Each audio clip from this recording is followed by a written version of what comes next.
My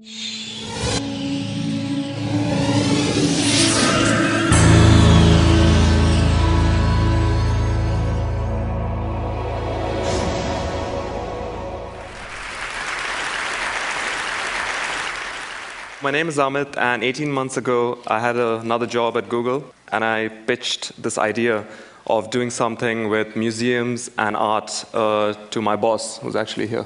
And she allowed me to do it. And it took 18 months, a lot of fun negotiations and stories I can tell you with 17 very interesting museums from 9 countries, but I'm going to focus on the demo. There are a lot of stories about why we did this. I think my personal story is explained very simply in the slide, and it's access. And I grew up in India.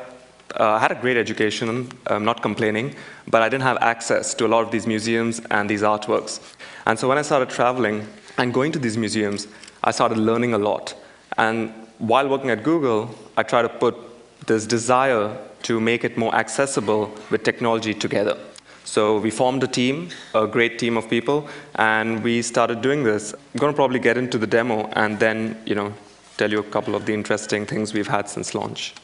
So simple, you come to googleartproject.com, you look around, all these museums here. You got the Uffizi, you got the MoMA, the Hermitage, the Rijks, the Van Gogh. I'm going to actually get to one of my favorites, the Metropolitan Museum of Art in New York. 2 ways of going in, very simple. Click, and bang, you're in this museum. Doesn't matter where you are, Bombay, Mexico, doesn't really matter. You move around, you have fun, you want to navigate around the museum, open the plan up, and in one click, jump. You're in there, you want to go to the end of the corridor, keep going, have fun, explore.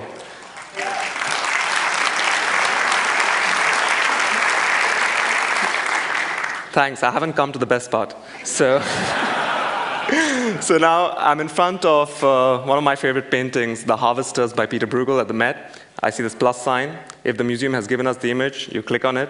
Now this is one of the images, so this is all the metadata information for those of you who are truly interested in art. You can click this, but I'm going to click this off right now. And this is one of these images that we captured in what we call gigapixel technology. So this image, for example, has close to, I think, around 10 billion pixels. And I get a lot of people asking me, what do you get for 10 billion pixels? So I'm going to try and show you what you really get for 10 billion pixels. You can zoom around very simply. You see some fun stuff happening here.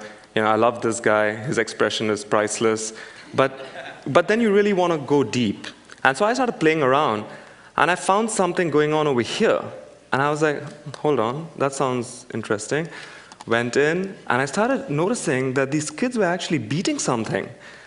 I did a little research, spoke to a couple of my contacts at the Met, and I actually found out that this is a game called Skål, which involves beating a goose with a stick on Shrove Tuesday. And apparently it was quite popular. I don't know why they did it, but I learned something about it. Now, just, we're really deep in, you can really get the cracks. Now, just to give you some perspective, I'm going to zoom out so you really see what you get. Here is where we were, and this is the painting. So,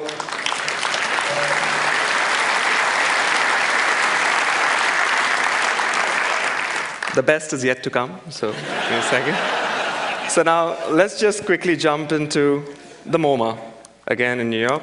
So another one of my favorites, the Starry Night. Now, the example I showed you was all about finding details. But what if you want to see brushstrokes? And what if you want to see, how Van Gogh actually created this masterpiece? You zoom in, you really go in. I'm going to go to one of my favorite parts in this painting, and I'm really going to get to the cracks. This is the Starry Night. I think, never seen like this before. I'm going to show you my other favorite feature. There's a lot of other stuff here, but I don't have time. This is the real cool part. It's called collections.